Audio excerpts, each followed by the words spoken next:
Hello, candle lovers. Thank you so much for joining me today. My name is Greg, and this is All About Candles. Happy Sunday, everybody. I am here with the weekly wax wrap-up for you. This is a really quick breakdown of all the candles that I finished burning this week. I have a lot to get through this week, so we're going to be kind of doing this on a speed round, folks. It was one of those weeks where I had a lot of candles to finish. You know, when you have 1/3 of a candle left and you kind of are just putting off finishing it because you're pretty sure that that last third of the 3-wick is not going to be performing so well.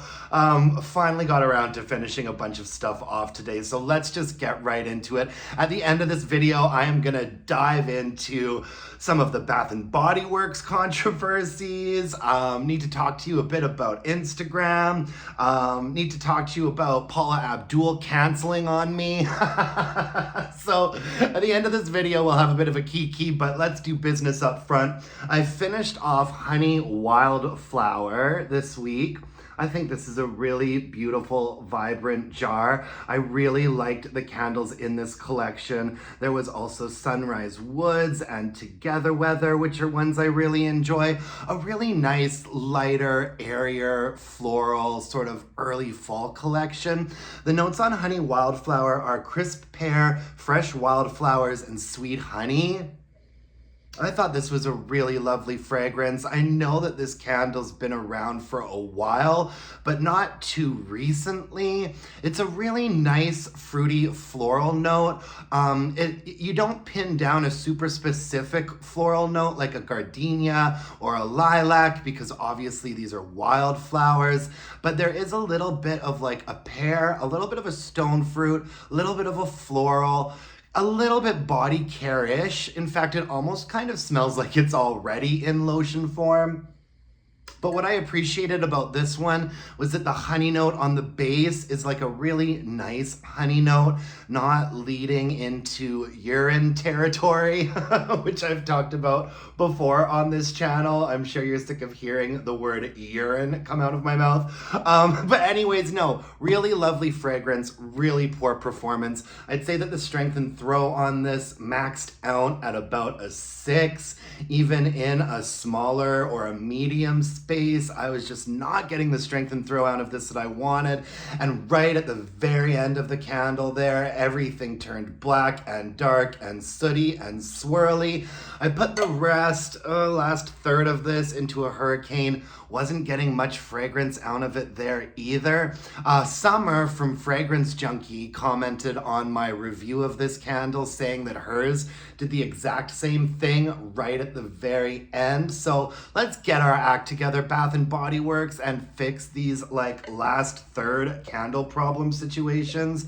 Pretty please. By the way, give Summer a follow over at Fragrance Junkie. And also, I have full-length reviews out for a lot of these candles, so I'm going to link to those below as well. Honey Wildflower. I wouldn't buy another version of this because of the poor performance at the end, but I would be open to repurchasing it again in a different pour. And I'm hesitant to recommend it just because it was so light, but if you like the fragrance, maybe go for it. It was okay, just not very strong. If you're gonna be putting it in a bedroom, I think it works nicely as a bedroom candle. Get up to a solid 6 in there and have some presence. So, your call, guys. Whipped honey and vanilla. This caused quite a bit of a stir with all of the comparisons to vanilla coconut surf. I'm not sure how I feel about these sort of photographic still life labels. Bath and Body Works hasn't done labels like these for a minute. I think they're a little bit dull, but I also like that they're not super bright and tacky, so I think I'll take it. The notes on whipped honey and vanilla: fresh vanilla, golden honey, and blossoming neroli. And so my opinion is that this uses the base of vanilla coconut surf and then takes away some of that coconut note and replaces it with a neroli. And it's nice. It's nice. I prefer vanilla coconut surf, and for me, the similarity was so strong that I kind of would have rather just been burning vanilla coconut surf, because that was a stronger candle as well. And this one wasn't terrible. I'd say it maxed down at about a 6.5 for strength and throw. Pretty decent burn from the top to the bottom. I do think there was a period of time where this dudded out a bit, but eventually sort of corrected itself. It's a nice honey note. Once again, not a urine honey note. It's a very like mid to base level candle. And on the top, you do have a little bit of like a floral, creamy, neroli type of situation. I mean, it was a good fragrance, not a repurchase for me because I would just rather burn vanilla coconut surf. Not a repurchase, but I could recommend this candle if you like the way it smells in store. I can vouch for the fact that the burn was pretty good on it. And if you're okay with a 6.5 for strength and throw in about a medium space, then that might be a candle for you. Also finished up White Pumpkin from Bath & Body Works. Now this candle came out, I wanna say 3 years ago. I mean, this has been coming out every year for several years, but I didn't buy a new one this year because I still had this one kicking around. I think it's 3 years ago. I try really hard to not hold on to candles for longer than 3 years. And sometimes, you know, you overbuy and it can be hard and you don't get around to it. And so you put off burning something until next season. I don't consider myself a candle collector. In my collection, I have maybe like 12 candles, things that I'm really attached to that are sentimental. But my candles are in a constant rotation of like, let's use these and get them out.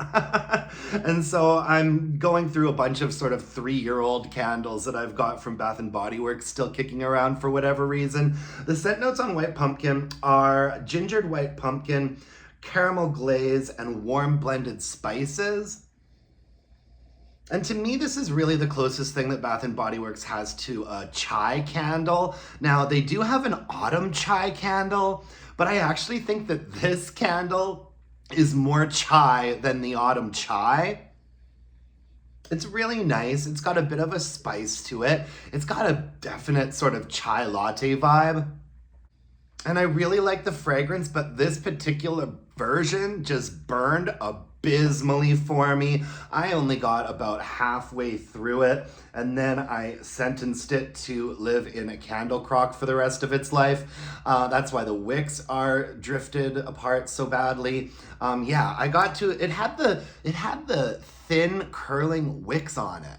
And generally speaking, I have pretty decent luck with the thin curling wicks, but not in this case. This candle literally never started burning really properly, like the way that it was supposed to. And therefore, strength and throw was maybe a 5.5 when it was burning, like max down at a 5.5, because it just never got fired up the way that it was supposed to. Always PWS, puny wick syndrome. So the last half of it went into my hurricane, and in my hurricane, I still only got about a 6 or a 6.5 out of it in the bedroom.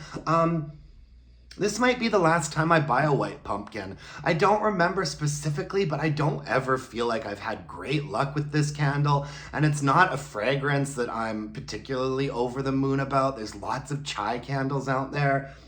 But yeah, not a repurchase for me, and I definitely won't recommend this version because you can't buy it anymore. But White Pumpkin is still out on the floor. I'd be interested to know if this year's version has burned better. Let me know in the comments below if you have tried it this year. I also finished up this pumpkin s'mores. This was part of the first wave of Bath & Body Works fall candles. This was kind of the first candle that everyone was really kind of flipping their lid about and wanting to get their hands on. I thought it was all right. The scent notes are roasted marshmallow, melted chocolate, pumpkin, and graham cracker. The thing about this candle, I like the fragrance and it had decent strength and throw. I'd say that the strength and throw was about a 6.5 to a 7. It was a very bassy candle and it wasn't super sweet. And so on paper, it feels like this is a gourmand that I should have really liked, but there was something about it that just didn't click with me. It almost has sort of a dry smell to it. I mean, it's quite simple. It's chocolate forward. You do pick up on a bit of a sweet sugared marshmallow. You do pick up on a little bit of graham, but something about it just didn't do it for me. And I honestly can't tell you exactly why. So this isn't a repurchase for me, but I will recommend it because I've seen so many reviewers that love the fragrance. And also this burned quite well for me. Right at the very bottom there, once the whole thing had liquefied, the wicks did start to drift a little bit. But yeah, the strength and throw got up to a 7, and it was a really nice, clean, even burn right up until about, the whole thing liquefied, the wicks drifted. I had to call it a day. Didn't care enough to put it under a lamp or in my candle crock. So I would recommend this one. It just wasn't for me, really. I also finished up from Homeworx Fall Farmstand with this beautiful sort of like apple wraparound label here. I enjoyed this candle quite a bit. I wish it had been a little bit stronger. This maxed down at like a 6 for strength and throw. But it's nice. The scent notes on here are Honeycrisp Apple, Golden Pear, Vanilla Bean, and Wildflower Honey. Since I actually have Honey Wildflower here, Honey Wildflower from Bath & Body Works is much more, there's no apple in it. It's much more body care, whereas this is really just an apple and spice candle when it boils down to it. It's a nice fruity apple and pear sort of vibe on top. It's a pretty mid-level fragrance, although the apple on top does definitely stand out a fair bit. And then the base and the mid of this candle is kind of like a smooth honey and vanilla. I also really do pick up on the cinnamon in this. Of all the spices in this sort of blend, I think the cinnamon stands out to me the most. And it was a really nice, clean burn, just like most Homeworx candles are. Right at the bottom, I let it extinguish itself, so it looks pretty messy at the end there. But from top to bottom, it was a really nice, clean burn and a really pretty colored wax. But strength and throw, even on the really good mid burns with deep, even wax pools, this was maxing out at like a 6. I don't know if I'd repurchase it. I don't think so. I can't heartily recommend it. I don't want to recommend candles unless the strength and throw gets up to that like 7 range. So a 6, kind of a bummer. Maybe if I were to hear reviews of a new pour of this candle, if I heard reviews of a new pour saying that it was all of a sudden way stronger, then I might get behind repurchasing it again. I also finished up Espresso Cake Pop from Goose Creek. I really liked this candle, you guys. This was the strongest candle that I finished burning this week, by far the strongest candle that I finished burning this week. The scent notes on it are vanilla cake batter, warm chocolate cake, espresso beans, vanilla frosting, and sprinkles. Yeah, it smells, I can't really get a good vibe of it now because it's also been under my candle lamp. It's really quite strong. I get more of a cake batter vibe from the fragrance than I get like a baked fluffy cake pop. It smells quite thick and battery to me, but it's a really nice, I guess if you're just mixing up a cake batter that's full of like espresso beans, this is what that would smell like, I think. It's really, really, really nice. And it's not super duper sweet and saccharine and cloying. It's quite smooth, and I was impressed with the strength and throw. The strength and throw on this was probably an 8. Definitely an 8 in a smaller to medium space, and a solid 7.5 in my more open area. So this candle did really well. At about the 1/3 mark here, I ended up with itty bitty wicks and teeny tiny flames. It was a really nice clean burn for a Goose Creek candle though, up until it started dudding out. Nice clean burn. I didn't really catch it sooting all that much. But yeah, I put the last third of it under a heat lamp in my kitchen, and I actually really enjoyed it that way. My kitchen smelled like an espresso cake pop for like 2 days with this bad boy in there. Yeah, that will be a repurchase for me, and I will recommend this one to you. This is also available right now in Goose Creek's more sort of like core lineup, and I would like to try that one because once again, Summer from Fragrance Junkie has let me know that this one has white wax, and I think burns probably a little bit cleaner than this version did. So I will absolutely be repurchasing this one, and I would recommend it to you. I also finished up Blankets Under the Stars from Goose Creek. This was a beautiful, beautiful candle to burn, and a really, really lovely fragrance as well. The scent notes are bright sandalwood, vanilla embers, patchouli, palo santo, and bourbon. Oh, these are a few of my favorite things. Yeah, it does get a little bit men's cologne-y. It's quite creamy. There's like an amber and a vanilla note on the bottom that I actually got pretty obsessed with. And on the top, it's a fairly bright, spicy, incensey patchouli note. A little bit of creaminess coming in, I think, from that sandalwood. It is quite men's cologne-y, but it's a nice men's cologne that I would wear. Candle performed really nicely for the first half and looked gorgeous when it was burning. This was not a colored wax, guys. That's just the color that it is now. Probably just after the halfway point, it started getting really, really murky and swirly and sooty, which was a bummer because I was really enjoying burning this one. It smelled great. Strength and throw was really good. I'd say strength and throw was a solid 7.5. That's in my more open area. This candle absolutely had a presence to it. I was really enjoying burning it, but then a little bit over a third, the last bit of it here ended up getting put in my candle crock in my bedroom for a day or two, and I enjoyed the fragrance that way. It was like an 8, maybe a 7.5 or an 8 in my medium to large bedroom space in a candle crock. Yeah, oh, such a bummer about the performance on the last half of this one. No matter how much I trimmed the wicks, the flames just got out of control quite quickly. I saw the soot coming off of it. You can see a little bit along the edges of the jar, like there.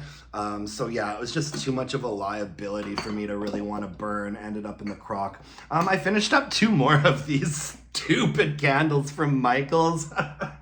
I've actually really been enjoying having these around as ambience candles. This one is Cashmere Plum, and this one is Candy Corn Maize. This one actually was really cool because it was like layered in colors of like white, yellow, and orange. Cashmere Plum actually had a little bit of fragrance to it when it was burning. I'd say maybe this one was like a 3 for strength and throw. Oh, it doesn't smell good anymore, but it was an okay plum fragrance.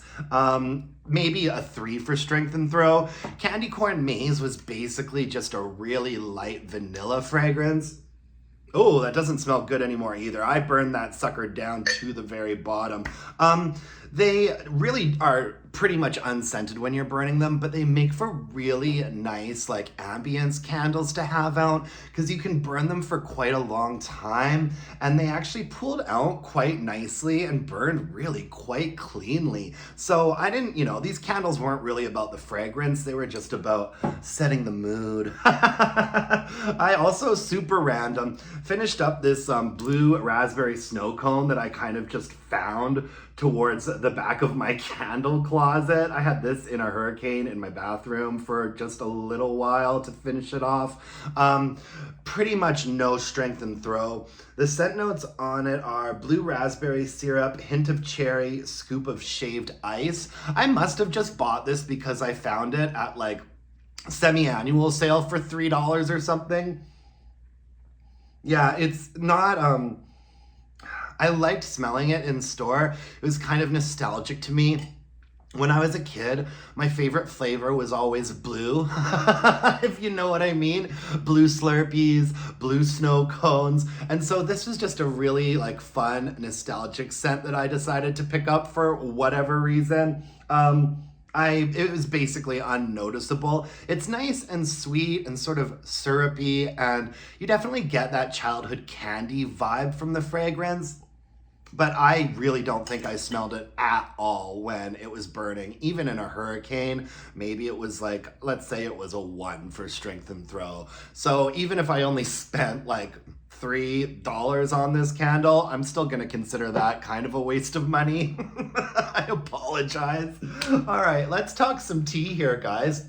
So, gosh, I really need to catch up on watching YouTube videos. Like, one of the big bummers about me doing my own candle channel now is that I have a really hard time finding the time to watch all of the candle channels that I love, that I used to watch. So I'm hoping that finishing up this weekend, I'm gonna get around to watching some more of my favorite YouTubers. Lots of people got in on this Bath and Body Works glitch, and I don't know all of the details, but I guess on the American website, candles were showing up for like $4, $3, like the 3-wick candles were showing up for super cheap. And I haven't watched any of the hauls yet, so I don't know all the details, but people were posting their glitch hauls of like all the candles that they got either for buy online, pick up in store, or for delivery.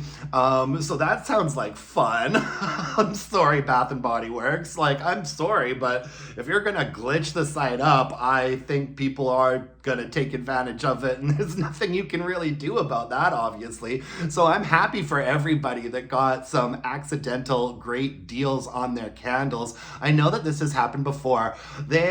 On the Canadian website not too long ago, they had the silver swirling glitter palm tree candle holder, and something glitched up one day and they were selling it for $2.75. So I ordered one. I mean, that kind of stuff just seems to happen once in a while. So keep your eyes peeled, you know what I mean? There's also big controversy over the wraparound label for the Snowed In candle. And so Snowed In has now been pulled from all of the floors, and I'm seeing on Instagram that employees are being instructed to remove those wraparound labels from all the candles before they even dispose of them or send them back to corporate or whatever it is that they do when they mark candles out of their system. It was a racist looking snowflake. And I honestly saw the candle before I had heard about the controversy, and I didn't see it. But then as soon as I heard about the controversy, I looked at the candle again and I saw it. And I think that the fact that not everyone does see it at first is kind of a big part of the problem, right? And so Bath and Body Works was very quick to pull all of these from the shelves and make them as non-existent as possible, which I think was the right thing to do. Do I think that Bath and Body Works did it intentionally or is like a racist company? No, I don't. But do I think it's very suspicious that this candle went through all the different levels of development that they had and nobody pointed this out? That's what I think the problem is, especially considering they're pushing a lot of cultural diversity right now and showcasing fragrances and their perfumers and designers from an array of different cultures. And so to me, the concerning thing is that this just made it through the entire development and production process with not a single person pointing it out at any point. That's kind of, I think, where the problem lies. And, it's it's one of those things like unconscious racism. Like, I think that if I don't really get to speak on it much because I'm a pasty white boy, but I think that if something is offending people, then yeah, it has to go. And so I think that they made the right decision in that regard. I think that that's really all I have to say on the topic of that. I hope nobody really cares that we're not going to get that candle, because obviously there are sort of people's feelings are more important, I think, than anything else when it comes to that kind of stuff. I purchased the domain for allabootcandles.com the other day. Now, don't go there yet. Don't go there yet, because right now it's just like a placeholder of a website that I cannot figure out how to change. But I did manage to buy the domain for allabootcandles.com. If I end up doing something significant with it, it's probably not going to be for a little while, but I kind of just wanted to share that with you guys because I think that's kind of funny.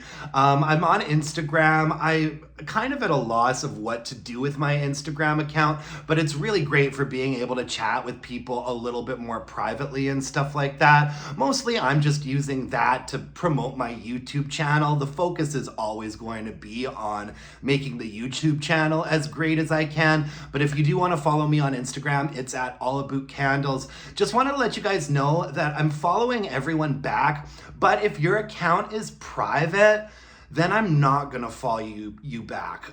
If your account is private and you want me to follow you back, give me a shout out, send me a message, let me know. I just kind of feel like I have a lot of like really cool moms and their families following me, and like I'm not too sure if, Sherry, she's got a picture of her family as her profile photo and it's a private account. I'm really not sure if people want me following them back or requesting to follow them back if their accounts are private. If you do want me to follow you back, then let me know. I was supposed to see Paula Abdul on last weekend, but she canceled because it's not funny, but she canceled because she broke a hip or injured herself or something. So that was a bummer, because I was going to see, I hope she gets better, God bless. But I was supposed to see her, and the opening acts were going to be Taylor, Dane, and Tiffany. So, we had our outfits planned and everything to go have this fun 80s night, and it just didn't happen. You're getting old when half of the concerts that you try to go to get canceled because the artist has broken their hip or sprained their ankle. Madonna's bailed on me many times because of her injuries as well. So anyways, didn't make it to the Paula Abdul concert, but bygones. There are much more important things happening in the world. It's Thanksgiving this weekend here in Canada, so happy Thanksgiving to all of my fellow Canadians. Tonight I am doing Thanksgiving with my parents. Tomorrow night is going to be Thanksgiving with my boyfriend's family. And yeah, it's a good time to spend time with family, friends, partners, and be thankful for all of the stuff that you have, because, things are happening in this world. And I really did want to give a shout out to everybody on the East Coast, everybody in Florida dealing with the hurricane situation right now. It is so scary. We're all following the news for it. And, thoughts and prayers and all that kind of stuff. I know I have a lot of followers and commenters that are being really affected by it right now. Shout out to you, Taylor, and Taylor Nation. I hope you're doing well. I hope your power comes back soon. It's just there's just a natural disaster, a big natural disaster happening somewhere in the world pretty much all of the time right now. And, as great as thoughts and prayers are, I would really encourage everybody to send a bit of money if they can. I'm not going to tell you where to send it. Look up a charity. Look up for a charity or an organization that you trust and you know about, and you know that the money will get to the people that need it. I'd really like to encourage everybody to donate to something somewhere if they can that will help bring some relief. Thoughts and prayers are great, but I think that if you're in a position that you're able to, sending a little bit of hard-earned cash really does help people out in a tangible way. There are lots of great organizations with boots on the ground that are trying to do things to help people right now. So I would just encourage everyone to take some time and look up an organization that you can send a little bit of money to. Maybe just don't buy one candle. And if you can just not buy one candle and send $20 to perhaps make a difference to somebody whose life has been really turned upside down by these circumstances, if you're in a position to do so, I would really encourage you to do that. Okay, folks? All right, I'm gonna get off my big soapbox right now. Lots of stuff to talk about, you guys. I'm gonna be back tomorrow with another candle review for you. And I thank you so much for watching today. If you could hit me up with a like, comment, or subscription, that would mean the world to me. You can follow me on Instagram at allaboutcandles. Email me your burning questions, allaboutcandles@gmail.com. The second installment of Burning Questions is going to be coming up pretty soon here. Until next time, my dear, gorgeous candle-loving friends, let's burn some candles and bitch about it. Thanks, folks. Happy weekend. Bye now.